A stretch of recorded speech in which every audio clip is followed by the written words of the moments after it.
you don't want to admit to the C-level that like, oh yeah, like out of all the content we created last quarter, 2 of them drove revenue. The rest was essentially like email marketing fodder and like brand stuff.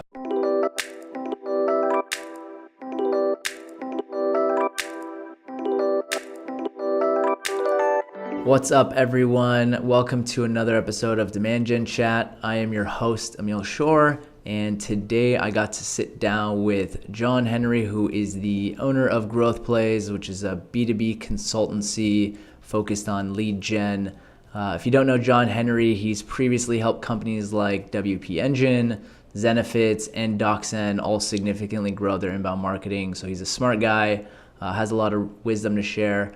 I don't actually know a ton of B2B marketers in LA, so this was a fun one because we got to go over to the WeWork in Hollywood since John-Henry is now a local of Los Angeles. So we got to talking about what you can learn from the recent sale of Kissmetrics blog to Neil Patel, why marketing teams need to rethink the way they're creating content and how to find the best content opportunities, how to find quality writers. Writers aren't easy to find, so he shares his tips on how to find the best writers and how to balance growth initiatives like content marketing that take more time with shorter term wins like paid channels. So covered a lot of fun stuff. Hope you enjoy it. Let's check it out. Dude, thanks for coming out. Appreciate it. Thanks for having me. Yeah, man. So we're at the WeWork in Hollywood, a little cramped quarters, but we're gonna make do. You and I actually met. I think I'd followed you on Twitter for a while. I think it was because I really liked your bio. It says the ARR is not my son, but I'll raise it. Yes, sir. Have you had that for a while? I have. Okay. I have. I really like that one. It's stuck for a while. It's clever, so I'm like, all right, I gotta follow this guy.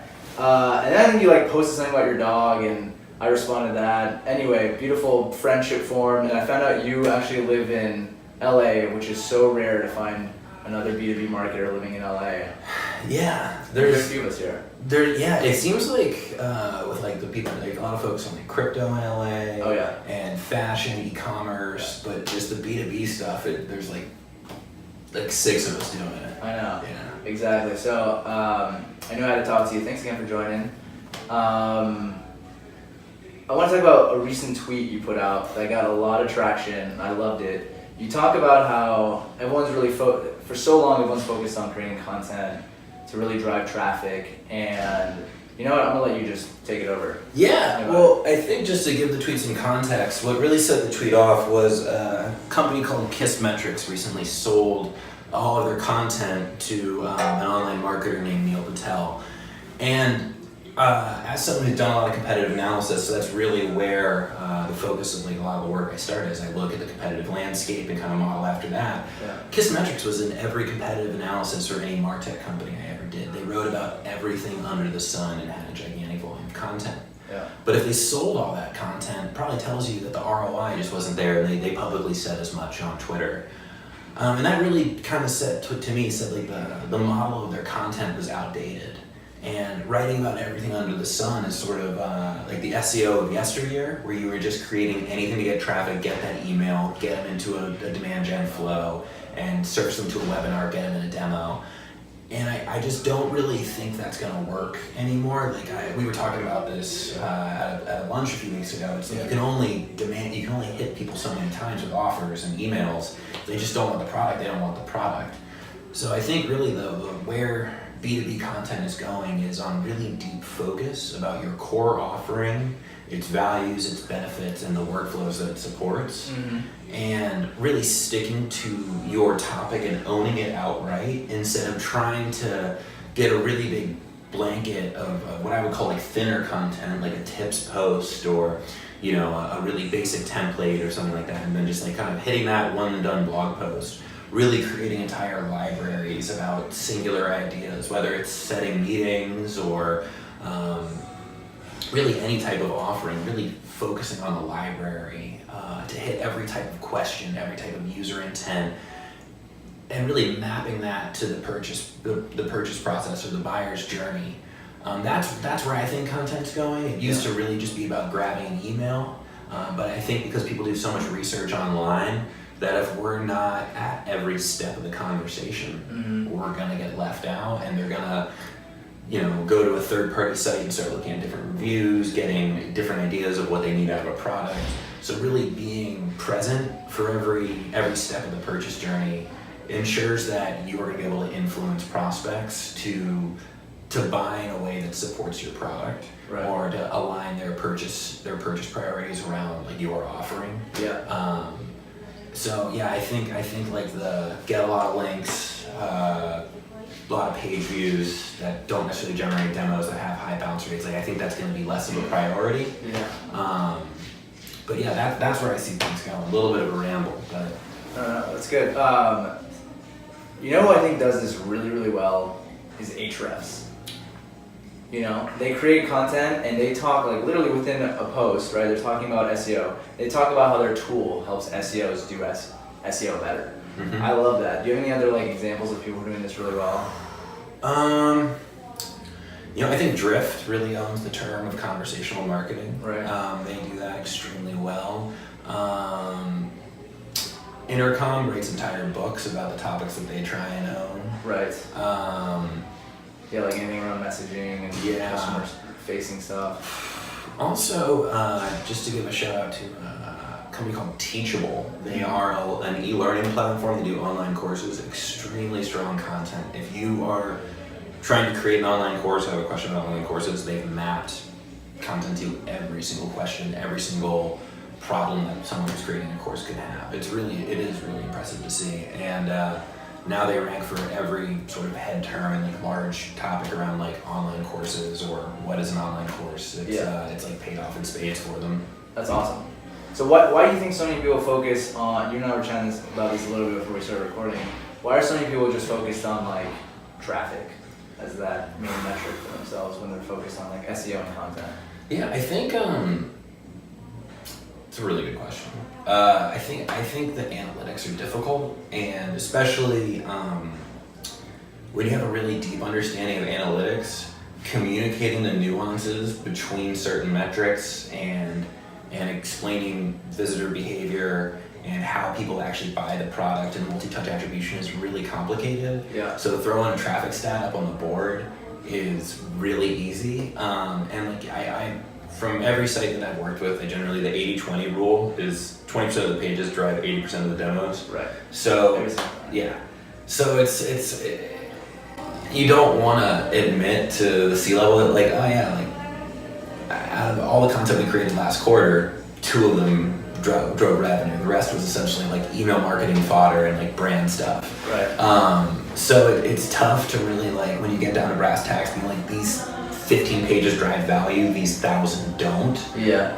Like that's just not a position you want to be in. So just saying like we drive this much traffic and our conversion rate is 3%, but really it's like these 5 pages actually have an 8% conversion rate. Right. And so it's just it's when you speak in generalities, it looks like everything you're doing is creating value. Yeah. But it's also yeah. It's a good way to sort of say like, hey, we are doing a lot of stuff over here. Yeah. And like just don't focus on like what's happening with social or that the blog isn't getting like the engagement that we need, but we are still converting on these pages. Right. Are people gonna know? Sometimes people say, well, you got to put a lot of stuff out to know what's hitting, and so it's like, is that just people not doing their research ahead of time, or is it just it's kind of what you have to do in the beginning and then you evolve? That's a good question. Yeah. Part of it's about doing it well, mm-hmm. But I think like the teams that are really successful do a lot of different stuff. They don't just like pick a route and execute. Yeah. So there's some teams that are like our growth strategy is content. Yep. And I've heard that from like a lot of start. Like we're going to do inbound content and create like a self sign up business. And they have no traction in that space yet, but they want to do it because it's an attractive business model. And it really, I think you need to figure out how your customers want to buy. And that's the better way to approach it. Yeah. So what's like, can you explain your process about maybe how you do that when you're helping businesses out? Yeah, I think the first place I really look is I want to see which pages are getting traffic. Ahrefs is a great product for that. I also use SEMrush. They're a bit bigger on the paid side. Generally, when I'm first starting with a business, I look for paid acquisition as a primary channel first because it's just an easier way to generate demos. With the content, there's certainly a longer demand gen flow, but you can just throw up the ads and say, like, do you want to see this product? And I'd much rather have people asking to see the product at a lower conversion rate than like opting in for an ebook. Right. So that's definitely where I start. And then plus in the early days, it's like a lot of businesses their lead flow is low, and you want to be talking to people coming in, right? You want to be talking to as many people as possible, seeing, do you have the right messaging? Do you even have the right product? Mm-hmm. So like all that nurture stuff is good, but like when you start out with someone, right, your focus is, how do I get leads in the door now so we can be having conversations and all that? Yeah, and when it's possible, and like depending on what state they're in, if it's legal, recording those calls is a really valuable way of going about it, because the calls that come in from growth channels like PPC or like if you're running LinkedIn ads, which I know you're big on, they're going to be really different than like the brand-driven leads that come in through the homepage. They're going to act different. They're going to have different questions. So like understanding you may need to work with like the sales lead to figure out like a different way of handling those and qualifying those people. They may have totally different expectations than someone who's coming in based off of like your brand's visibility so far. Right. Or like a referral and someone comes to this site, so like, there's that word of mouth, so they're just much more qualified usually. So making sure the leads are good is like definitely like where I want to start once paid leads start coming in. But I'm a big fan of content gap analysis. So tools like Ahrefs and SEMrush, they spider Google to really see all their rankings, and then you can figure out based off of search volume and the position that they're in how much traffic each page is getting, and you can sort of see which pages are driving a lot of traffic for all your competitors. There's a post on my blog about scaling content gap analysis with SEMrush. If you want to do it, it's really easy to throw everything into a pivot table and just see a streamlined view of sort of how your competitors get traffic. A lot of the time your competitors have really done a lot of the heavy lifting for you, right? Like all these tools, they show you what are their biggest hits. Yeah. And it's tough because if you were competing against Kissmetrics, you might be saying like, oh, we should make wildly irrelevant content. I think if you pick the right competitors to model your stuff off of, you can see where there's demand in the marketplace. I believe like the new stat is 50% of traffic to publishers is coming from Google. I'm guessing it's more for B2B businesses. So really understanding how you can get that high intent traffic. Like social ads are great, LinkedIn ads are great, but they interrupt people's workflow. Whereas like matching that intent, figuring out what people want and giving them what they want to build trust, I still think is like my primary focus, whether it's PPC or SEO. Just matching that user intent is so strong. So figuring out how we can do that, and then also really, I spend a lot of time reading and figuring out what other people have done and actually looking at content and figuring out how we can one up what they're doing. Right. Because the days of like with SEO, like creating essentially the same thing and then finding like random sites that you can build links to prop it up are coming to an end. Things are getting much more topically relevant. Links need to be much more relevant. So really figuring out how you can create like the best piece of content out there that answers the questions your users have and helps them accomplish their goals. Is really where I try and start, is creating like larger canonical pieces of content for an industry. Okay. Let's talk about that a little more. You have a really, really strong background in SEO. Like, has it changed a lot in the last year? Or is it really just build really good content that matches user intent and build links? Or is it like you need to have like the pillar piece with a bunch of other ones that kind of work around it, like what HubSpot's talked about, the topic cluster? I'll say the data shows me, like I was in analytics earlier this morning and yesterday. The data shows me that the cluster pieces work in terms of engagement, just like having multiple smaller bite-sized digestible pages to bounce around and self-educate, as opposed to these like monolithic blog posts. Right, like the 10,000 word that like SEOs became obsessed with because longer ranks better, right? Yeah, I can't read that stuff. It's like, even if it has like the jump links and everything, it's just like, I bookmark it. I don't come back to it. I want to be able to like navigate something really quickly. I think that's like kind of core of the internet. Like you skim it, like you skim the newspaper. Right. So those cluster pages that are like we have these different sections. They're organized by theme or by topic or benefit, and having that sort of that cluster of everything being really related topically, it seems that Google seems to respect that from the ones that I've built. Versus again, just the really long. I'm answering every single thing about a topic within this post, and then you like 10,000. You know, I think what it was people would take like they go to like Uber Suggest or whatever and get like the long tail keywords and they try and write a post that like included every single variation. Right. And that's not what people want. Google is looking more at like what tasks do people want to accomplish. Yeah. As opposed to, you know, when I got into SEO in like 2008, 2009. And that was really just like looking for keywords on the page, matching that to keywords in the query. Yep. And the more links you got from like blog comments and article marketing and other just like places that no human would spend their time on the internet, right. The better you do in SEO. And now it's really like what industry leaders are linking to you that are relevant, that speak about you. How detailed is this resource? Google's done a lot of work with AI. And are leading the space in a lot of ways, but they really are able to understand, in a sense, what a concept is about or what a topic is about, and all of the related ideas and subtopics and similar concepts. And if your content doesn't include the core ideas of your industry, of the topics you're trying to own, like if you're writing about Apple computers and you never mention Steve Jobs or the iPhone or the iPad, it's probably not a great resource. And Google is able to compare your content to all the other similar content out there and really say, like, is this helpful? Is this complete? Yeah. And we're seeing that the more complete, bigger, better resources are winning out. Long form content or like longer content still does well, but I'd say really it's about covering everything and giving people what they want so they don't jump right back to Google and have another similar search right after because they didn't get the answers they were looking for. Yeah, makes sense. We actually tested this back at my...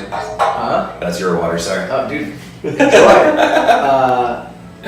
We tested it previously. We wrote this huge post on healthy snacks back at my last gig, Snack Nation.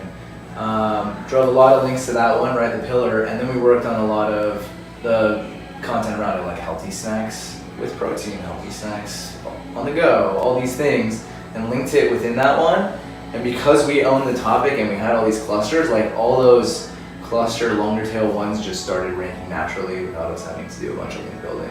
Yeah. And you found like kind of similar? Is it about, links still matter, right? We all know in SEO links still matter. Is it, when you have that strategy, is it about linking to the topic? Well, I think it's really about once it's a rising tide raises all the ships kind of a scenario. So like if those cluster pages all get a lot of links, it'll flow back. One thing that I'm seeing that I think is interesting is I find that Google ranks the hub page a lot more than than the sub pages, even when it would likely be more relevant to land on one of the sub pages. A lot of the times it tends to just rank that main page because it looks like it seems to be a better landing experience. But yeah, I think that is what Google's looking to do, sort of. Like if you look at like bad sites like eHow and like the demand media sites a long time ago where it was like you get one piece of information about like healthy ways to do X, right, and then you get nothing else to go to and you just have to leave because the business was page view generated revenue, so they didn't have a lot of incentive to like keep you going and have you dig deeper. Right. So I think that's sort of what Google doesn't want to reward anymore. I think they're looking for things that can really take people from awareness to making a decision. Yeah, that's awesome. It's a better place to be. I want to talk. We touched on it briefly, but when you're coming into work with a business, right? What are the channels that you look for to grow the business? There's so many things you can focus on: SEO, PR, video, like we're creating, different content marketing. Like, where do you come in and say this is where we're starting, and here's where we're going to expand to? Like, how do you evaluate all of this? Good question. I think that also really depends on the stage of the company. Yeah. If they're in an established category and They are the new upstart, and there is like sizable search volume for their core offering. PPC, first thing I'll do, I will spin up an Instapage account and just create landing pages quickly, test headlines, test offers. The first thing I'll go for is demos because that's what we're all here for. If demos don't work, I'll switch to product-centric collateral like a buyer's guide, or if the buyer's guide isn't available, maybe a self-assessment so they can see like weaknesses. If there's no product level interest and it's sort of like a new category, you're gonna go with a white paper that explains the industry. Those are tough. That starts being more about building the email list, and you have to look at the cost per click on that to make sure it's gonna be worth it in the long run. Right. And with those, do you go after like broader topics with a white paper? Like, again, you're probably saying using a white paper when there's maybe like less people searching for like time tracking software, right? Like really specific, someone wants a solution, but if there's not that kind of stuff, is that when you're using? Like if it's I work with some companies that do, I'd say, like some pretty new types of like engineering with microservices.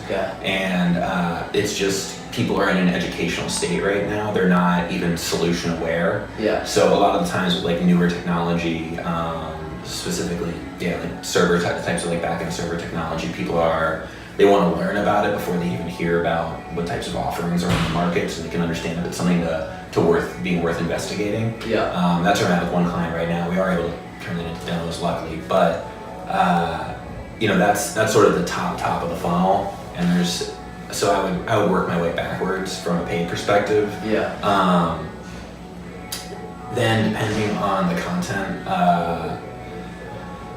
it's get a content calendar in place. You want to own the topics that you have. I would try and set up a regular cadence of writing and really plan out sort of 20, 30 pieces of content that'll help establish like what we're about, what we're doing, what our focus is on. It'll take a while to see the results from that, so that's why I want to start with paid, but really covering everything from an intent standpoint. Hopefully once content is operating and you have freelance writers that are pumping it out, or if you have a content team, if you're fortunate enough to be able to have those resources in-house, I'd probably focus on then moving to like B2B ads like LinkedIn. I know that you're testing stuff with Quora, so I haven't tested that. Dude, I haven't Quora stuff, dude. I stopped. You stopped? Okay. Quora stuff. Interesting. I know people are having success with it, but I don't know. I'm having a tough time cracking that. So I moved to ads where I could like target audience pretty well. LinkedIn's worked well for me in the past, but that would be sort of the demand gen front early on, like sort of the first 30 days. I would love to get PPC up and running first, SEO plan out the door and being executed, and then going to paid social ads to get sort of that like mid-funnel targeting.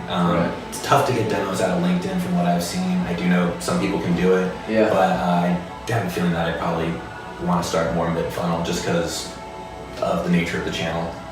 Makes sense. I think I love that. It's like really well balanced. It's like, all right, let's get PPC going, and in the meantime, we need to get content going because usually that's the cheapest channel and it's going to take the longest amount of time. So like, let's get that going while we're focused on getting people in the door. And I think for me recently, content it takes so long to do a content audit. So for my consultancy, I've really taken a big focus on using AI to do a lot of the research and the planning. And there's a few companies out there that are doing some really interesting stuff. One's Market Muse. They're pretty impressive. They have a lot of sort of the SEO logic built into the platform, so it can read everything out there about your topic, kind of grade everything by search volume, show you what you need to create, and then provide you with the directions to actually create that content, kind of scale the brief process. Holy shit. It's a cool product. And then there's other ones that I'd say like SEMrush has a really interesting topic modeling and like content template thing that's I'd say not quite as heavy duty, but very interesting. There's some interesting upstarts like Phrase.io that can just like rip through news articles and summarize them, or blog posts and summarize them, so you can really get a feel for an entire industry without spending an entire day reading about every last thing when you're trying to create content. And I'd say without those AI tools, it would be really hard to maintain an efficient content planning process. Mm-hmm. So really investing in technology up front to speed up research, and then letting the writing be done by people with domain expertise is how I'm able to do it, because I don't know a ton about all of my clients' industries. It would be impossible. Yeah. So outsourcing that research process to bots has been a big focus, and so that's really freed up a lot of time. Awesome. That's amazing. I remember you telling me about that over lunch, and I was like, my mind's blown. What? Let's go into like contractors. You know, you're a consultant. You have to find a lot of contractors to help you be able to do what you do. What's been your process for finding really good contractors, from designers, writers, graphic design, all that stuff? You know, it's tough because I'd say really good people tend to get scooped up. Yeah. So every like great designer that I've worked with has taken a really nice in-house job. So I'm still trying to figure out that one. And then I'd say like I came from the agency world. So I do have some friends like Moonlight in design. Right. But even then, like their queues get backed up and they have a lot of work on their plate. For simple tasks where it's like, find me these email addresses where I can validate the work, Upwork is great. Yeah. But you need to have really tightly, finely tuned directions and no room for critical thinking. Right. And if you're very process oriented and you can write the spec docs and everything, it's great.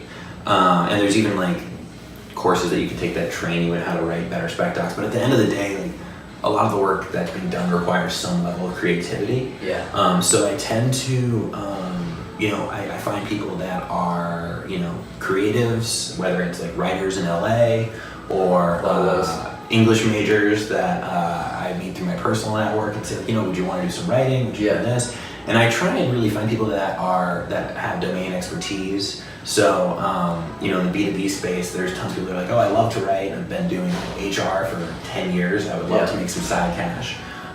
So those people definitely tend to, I try and find people that work in the space.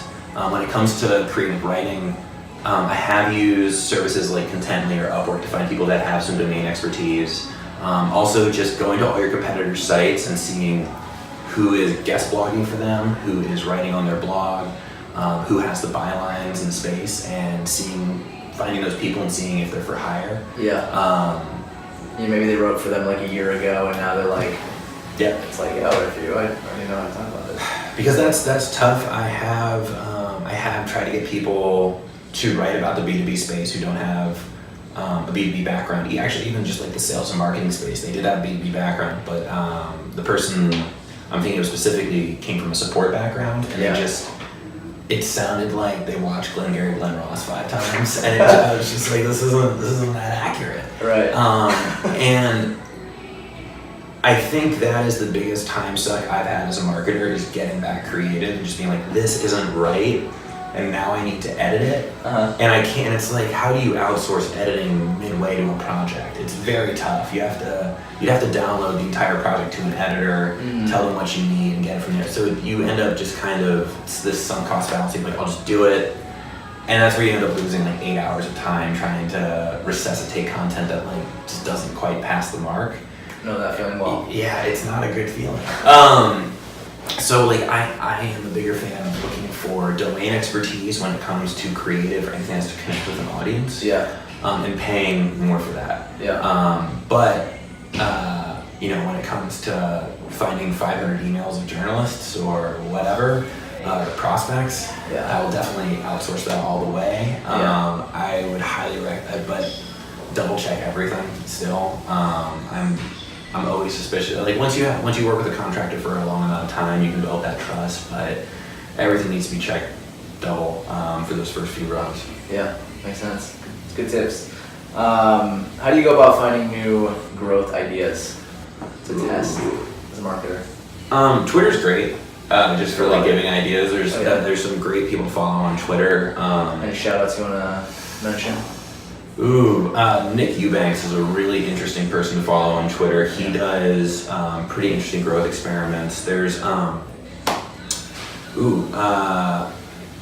cannot remember her name right now, but the woman who's leading content for SEO at Merkle is doing all types of absolutely fantastic tests right now. I follow her on Twitter. I haven't really ever engaged with her, just read her reports. She's fantastically smart stuff about like, JavaScript indexation and like really running the tests herself, which that matters a lot to me. Seeing the stuff that like Ross Hudgens shares, he's pretty inspirational. Talking about content and conversation. Yeah, I mean, good video series. Good video series, Ross, if you're watching this. Been enjoying it. And then, I did used to spend time on sites like Inbound and Growth Hackers, but I found that they got a little spammy. If I'm being honest, and this isn't like, I don't know if this is a tip that everyone can use, I would say like private communities, like closed Facebook groups, Slack channels that are very like niche specific. Before they do. They become like upvote circles for like product hunt. Or which I think is a gigantic waste of time. Sorry if you're into this, if you're super into product hunt audience, but it's just I don't see the value. I think their time sucks and distractions, and I think I really want to be with the people who are doing it day in, day out. So I'm in some Facebook groups of people that are running similar businesses or creating similar types of content. And then the stuff that people will share in there is fantastic because there's trust and privacy. And then there's one great Slack group called Traffic Think Tank, and it's all just people running very unique tests, sharing what they're learning in a safe and like friendly environment. But it's all people that are doing it. Which that's Nick's group. Matt Barbie's group. Really solid group. Ian Howell's in it too, director of marketing at LendingTree, which is or director of SEO at LendingTree. Like they have some really smart folks in that group, and people are sharing stuff daily about sort of like their wins and the mistakes. And that's a lot more helpful than like a vague blog post about like loose marketing tactics that you can potentially apply to your site. And so it's like, I did this and it failed, and here's where I got it wrong. And that's for me, seeing tangible examples is really what I need. But like the 10 tips post can only really take you so far. I agree with you. Like the people I follow on Twitter, that's usually where I get content from. Growth Hackers has some good stuff. But like the people you trust, you build a relationship with on Twitter, whatever, you're like, these people are really smart. They're almost like content aggregators. I'll listen to what they're putting out for sure. There are people that do a great job of sort of just like recapping the internet and collecting all the information. And I get like the Growth Hackers email now, which is great. That one's good. It is great. I just don't. It becomes its own little thing with like upvotes and it's like spending time on Reddit. It's like if you were to read it and then go do something immediately to go create growth, it'd be awesome. But I find that I just kind of say, I'll read something else. Reading too, like even random books that don't even have to do with business. Sometimes you just get like inspiration from really random stuff. So I found books to be good as well. You mentioned mistakes. Any fun, interesting mistakes that you could share and what you learned from them? I think they're never fun, but interesting. I'd say I've worked in-house at a few places, and I've been at a few agencies, and I'd say the biggest piece of advice I have is focus. And the biggest mistake I probably had is lack of focus. I think with SEO and how it works, it's very interesting to people. Google's really powerful, so you get sucked into a lot of conversations. And it's important to help out other departments and give them the tips they need, but like the support website may not need the absolute best SEO on the planet. It needs to rank for the terms people are searching for, but like you can done is definitely better than perfect, and understanding your priorities in terms of generating revenue instead of like having a crawlable site. Like you're here to make money, and really focusing on how to do that every day and having like 3 or 4 big goals for the quarter and just working towards just that, really calling your shot and hitting it is the most important thing you can do. I think like you're being that you control, you're probably gonna have some decisions over the website and you're responsible for how traffic is generated. You're gonna get pulled into a lot of conversations that may not be of the most consequence to you, and it's really important to know when to duck out of those conversations and when to just go back to doing your job. It's really good advice. You want to hear about a funny mistake I made one time? Would love to. So we sent out an email to our customers. This was back in my last gig, and I think it was almost 1,000 customers. And I was testing out this email. You know, it has hi F name and usually pulls in your first name. And so I sent a test email to myself, and it says hi Emil. So I'm like, okay, cool, good stuff.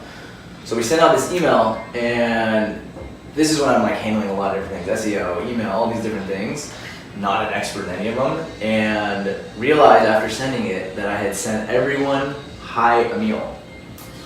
And I didn't catch that I actually had my first name hard-coded into an email, so I sent like 1,000 of our customers hi Emil. So that was a fun thing. Did you do the follow-up? Did you be like... Did the follow-up. You did Hey, so sorry. Totally meant to send this to you. First name. It's always it's tough. Writing the follow-up is like a soul-crushing experience. My heart just dropped after I said that. I was like, oh my god. Oh, it's so everyone gets one is like my rule in a company. When you handle like Marketo or part, everyone gets one. You don't really get two though. Like it is not.